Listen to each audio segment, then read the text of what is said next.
माता आदि शक्ति के तृतीय स्वरूप की कथा सुनने के लिए अति आतुर हैं।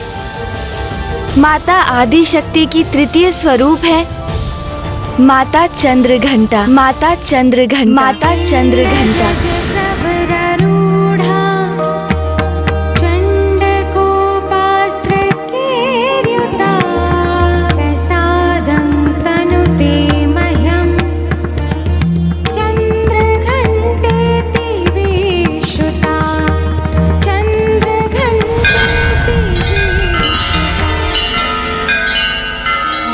नवरात्रि के तृतीय दिवस अर्थात आज के दिवस माता चंद्रघंटा की पूजा होती है।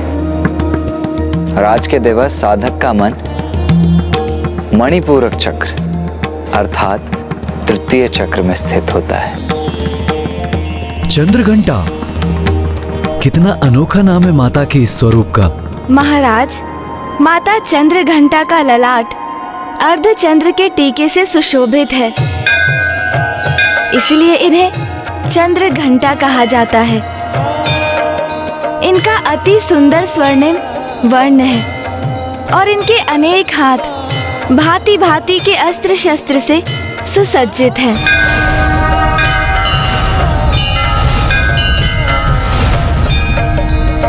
ब्राह्मण देवता, आपने हमें ये तो बता दिया कि माता के इस स्वरूप के नाम में चंद्र का समावेश क्यों हुआ, किंतु उनके नाम में घंटा शब्द के जुड़ाव का क्या अभिप्राय है?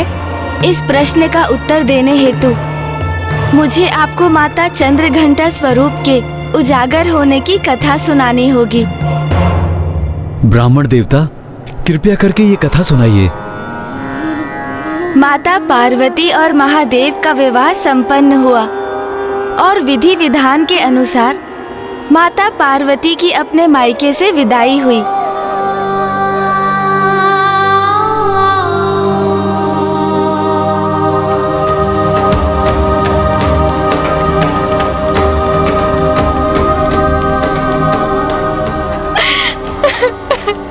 स्त्री के जीवन का सर्वाधिक महत्वपूर्ण एवं अत्यंत अद्भुत परिवर्तन होता है ये, जब एक कन्या विवाहिता रूप में प्रथम बार अपने मायके से ससुराल जाती है।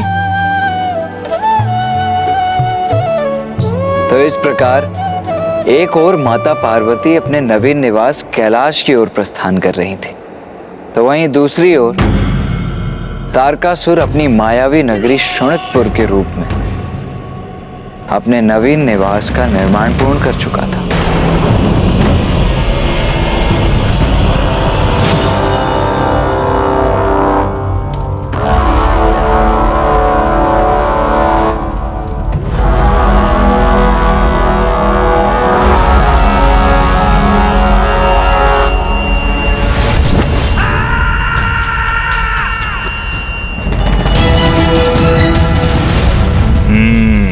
उचित है, श्रेष्ठतम है मेरा ये मायावी नगर और मेरा ये भवन, जिसकी माया किसी को भी भ्रमित कर सकती है। मेरा सिंहासन सर्वथा सुरक्षित है, कोई नहीं पहुंच सकता मुझ तक। महाराज, आपके लिए एक शुभ समाचार है। अभी नहीं अट्टासुर, बाद में बताना। आज अति आनंदित हूं मैं, क्योंकि आज मेरे शोणितपुर का निर्माण संपन्न हुआ है। इतनी कठिनाई से यह समाचार लाया हूँ और महाराज ने सुना भी नहीं। क्षमा करें महाराज, किंतु ब्रह्मदेव के वचनों से प्रभावित होकर अपने स्वर्ग का परित्याग कर दिया और उन्हीं के सुझाव से अपने सोनितपुर का भी निर्माण किया। किंतु ये क्या आवश्यक है महाराज? मेरा अर्थ है, ये नगरी सुंदर है, उत्तम है, किंतु ऐसा क्या विशेष है इस नगरी में? कदाचित तुम्हारा विचार उचित है रात्रिसुर, किंतु अब मेरे शोणितपुर का निर्माण हो चुका है, तो फिर अब इस प्रश्न को उठाने का कोई स्थान नहीं। तो क्यों ना हम इसका आनंद उठाएं? कितना मूर्ख है असुरराज तारकासुर, स्वर्ग त्याग दिया इस व्यर्थ के छद्म भवन के लिए।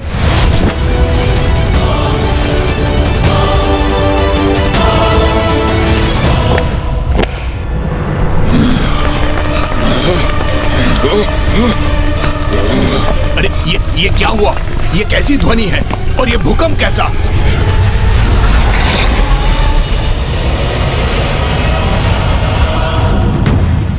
मदिरा, ये तो अत्यंत अद्भुत प्रवाह है मदिरा का। आनंद आएगा अब। आओ आओ, आनंद मनाए हम। रात्रिसुर, तुम मेरे निष्ठावान सेवक हो, मेरे अति विशेष मंत्री हो, तो जाओ और जाकर मदिरा पान का आनंद लो। धन्यवाद असुरराज।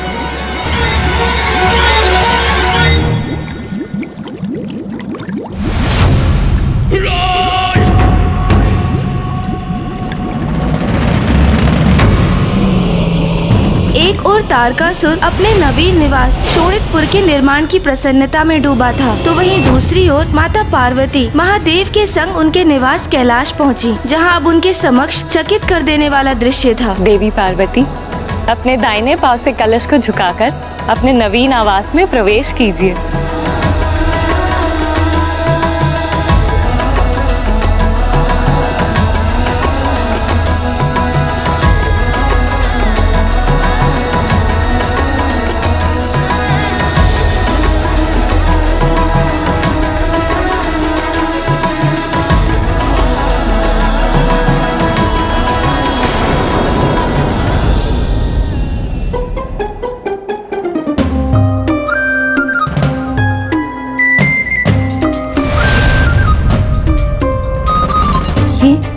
ये सब क्या?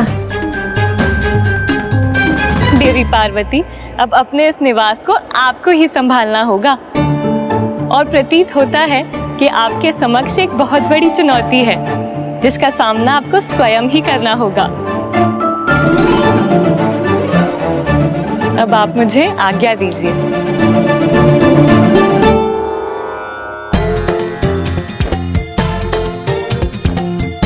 माते, माते।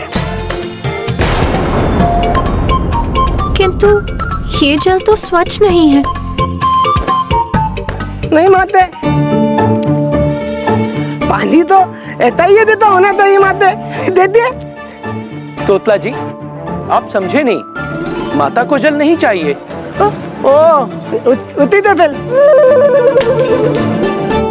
स्वामी, मुझे ज्ञात है पार्वती, तुम यात्रा से थक गए होंगे, इसलिए अब थोड़ी देर विश्राम कर लो।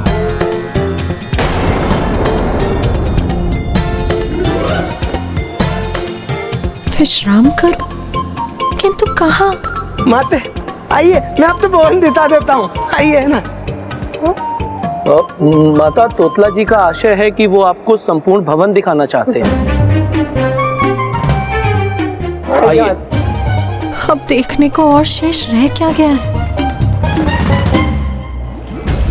देख क्या रहे हो रात्रिसुर, पियो उसे।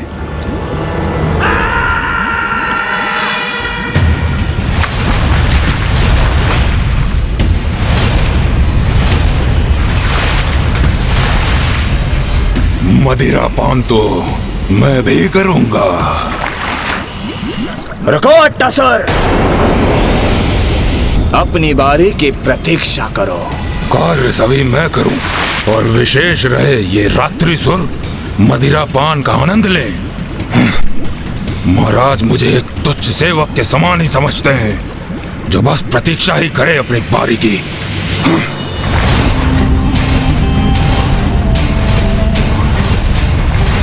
ये क्या, मदिरा में मेरी छवि? जल में प्रतिबिंब देखा सुना था, किंतु मदिरा में प्रतिबिंब प्रथम बार देखा है।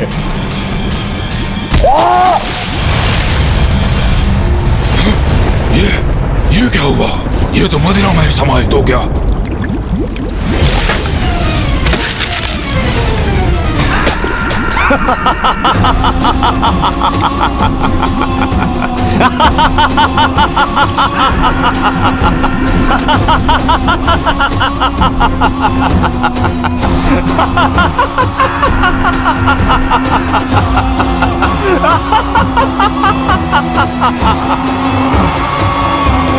अपने मन में मुझे मूर्ख कह रहा था वो, मुझे, किंतु अब उसे ज्ञात हो गया होगा कि शोणितपुर में क्या विशेषता है। मायावी है मेरा शोणितपुर, मायावी। एक ऐसा मकड़ जाल जिसमें एक बार जो कोई फंसा तो फिर एक कीट पतंग के समान उसमें फड़फड़ाता रहेगा, किंतु वहां से मुक्त नहीं हो पाएगा।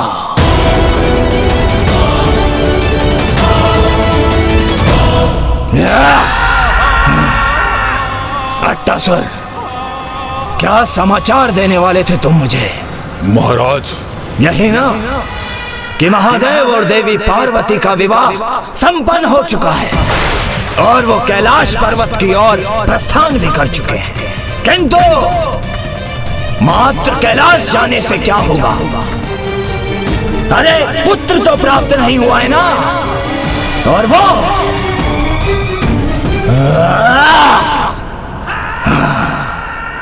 मैं कदापि संभव नहीं होने दूंगा।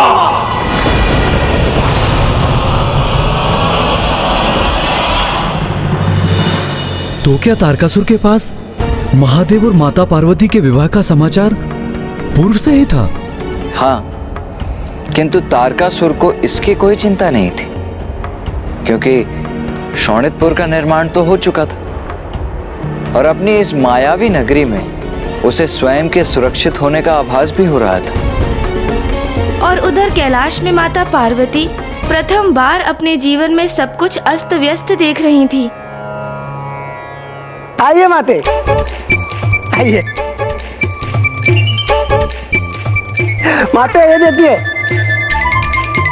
ये अपना सुंदर लतोई दल।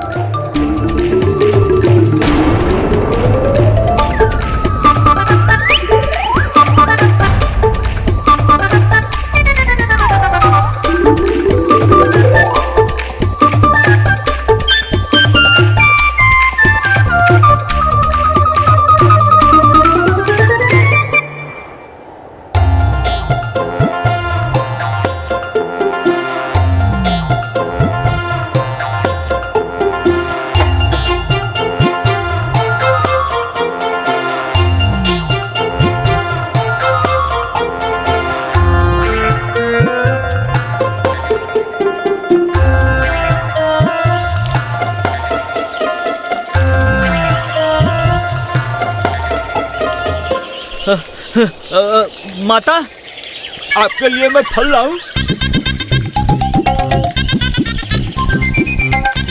देता दादा माते।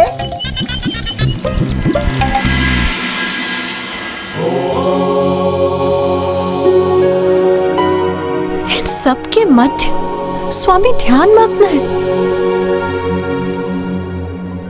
स्वामी,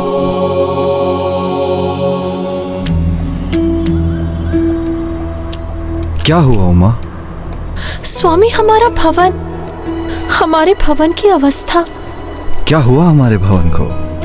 मेरा अर्थ है, ये सभी ऐसा क्यों है यहाँ?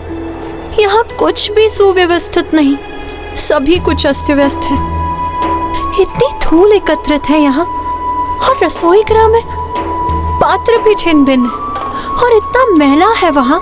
ऐसा प्रतीत हो रहा है कि कितने समय से उसे किसी ने बुहारा तक नहीं, और रसोई घर में भोजन नहीं है, स्वच्छ जल नहीं है, और सभी का वो तो अपनी इच्छा अनुसार जहां तहां निद्रा में लीन। तो ये है आपकी चिंता का कारण? हाँ स्वामी। प्रिय, बाहर से मलिन प्रतीत होने वाला भीतर अपार सुंदरता को जन्म दे सकता है। कमल पुष्प भी कीचड़ में ही फलता फूलता है और खिलकर अपनी सुंदरता बिखेरता है। मैं तो व्यवस्था अव्यवस्था की विचार आभास दोनों से ऊपर हूं, किंतु यदि आपकी चिंता यह है कि आप विश्राम कहाँ करेंगी? विश्राम, निद्रा, उसका तो विचार भी नहीं है मेरे मन में। आपने मेरी चिंता ध्यान से नहीं सुनी स्वामी। पार्वती, मैं तो यहाँ इस वृक्ष के नीचे ही वास करता हूँ, किंतु मैं आपकी चिंता अवश्य समझ सकता हूँ और उसका निवारण करने हेतु मैं अभी नंदी को आदेश देता हूँ कि वो आपके लिए एक विशेष कक्ष का निर्माण करे। और अब आप भी इन व्यर्थ के विचारों को त्यागिए उमा, और मेरे साथ यहाँ बैठकर ध्यान करने का प्रयास करिए, क्योंकि ध्यान करने से सभी चिंताएं स्वतः मिट जाती हैं। नहीं स्वामी, आपका ध्यान अत्यंत महत्वपूर्ण है, किंतु जो मैं कह रही हूँ वो भी अत्यंत महत्वपूर्ण है। और नंदी जी जो कर सकते हैं वो मुझे ज्ञात हो चुका है, और मैं ये भी समझ चुकी हूँ अब जो कुछ भी करना है मुझे स्वयं ही करना है।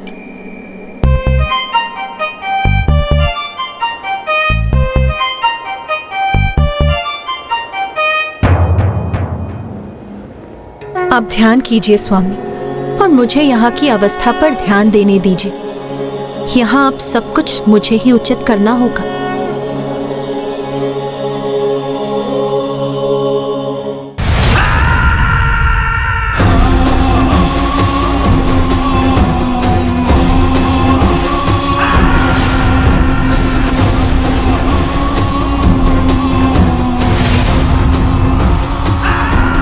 ये क्या? असंख्य अंड महाराज, ये क्या है? वृद्ध हो गए हो तुम मट्टासुर, इसलिए ये समझने में असमर्थ हो कि ये मेरे नवीन असुर हैं।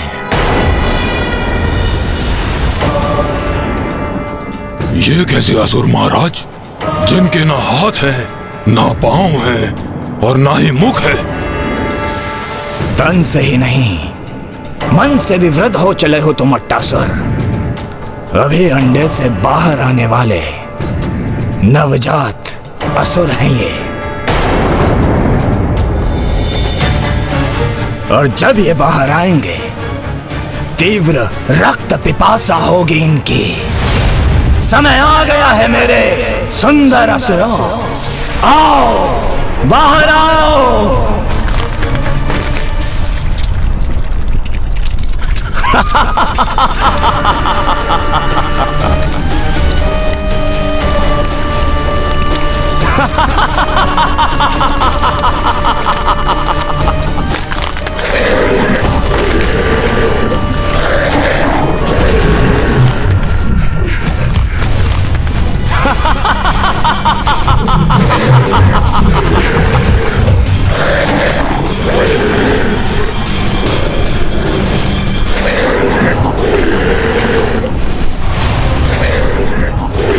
देखो, मेरे नवीन स्वामी भक्त असुर हैं ये।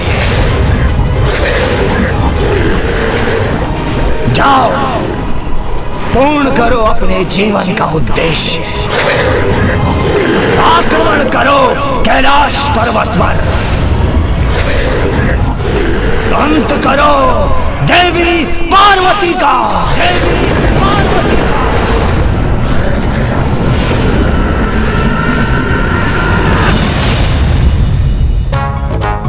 क्या स्वादिष्ट खाने के स्वप्न आ रहे हैं। अरे, स्वप्न में भी तुम्हारे स्वभाव की तुच्छता नहीं गई। स्वप्न भी देखा तो मात्र इसी का। अच्छा, तो निद्रा में भी इन्हें भोजन के ही स्वप्न आ रहे हैं। अरे वाह, इतना स्वादिष्ट भोजन।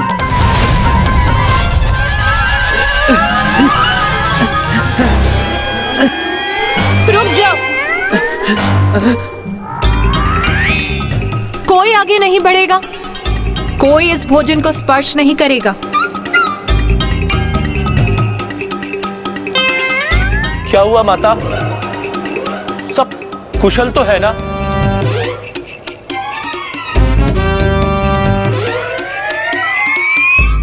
माता, ये मिष्ठान, ये पकवान आपने स्वयं तैयार किए? माता, सत्य कहूं तो आज के पूर्व इस रसोई गृह में ऐसा कभी भी कुछ नहीं पका, और ये तो अत्यंत सुंदर प्रतीत हो रहा है। माता, हमें बहुत भूख लगी है, ते हम ये भोजन ताले? हाँ हाँ, अवश्य करो। रुको, किंतु सर्वप्रथम स्नान करो, उसके बाद इस संपूर्ण स्थान को बुहारो। फिर हम सभी एक स्वच्छ स्थान पर शिवलिंग की स्थापना करेंगे। फिर प्रभु की पूजा के बाद सर्वप्रथम महादेव के भोजन प्राप्त करने के बाद मैं तुम सभी को भोग प्रदान करूंगी। जो आज्ञा माता।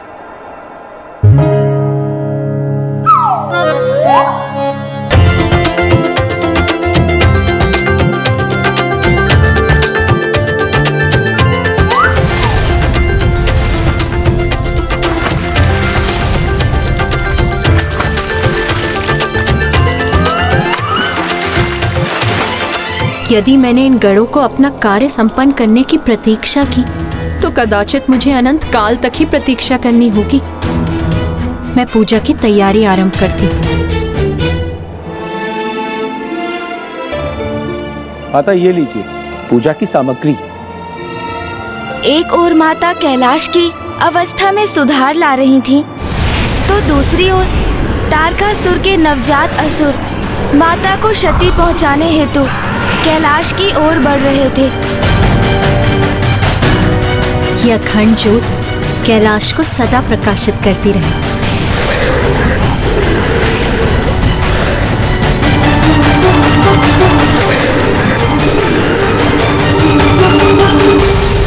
तो क्या तारकासुर के वे नवजात असुर माता को क्षति पहुंचाने में सफल हो गए थे ब्राह्मण देवता?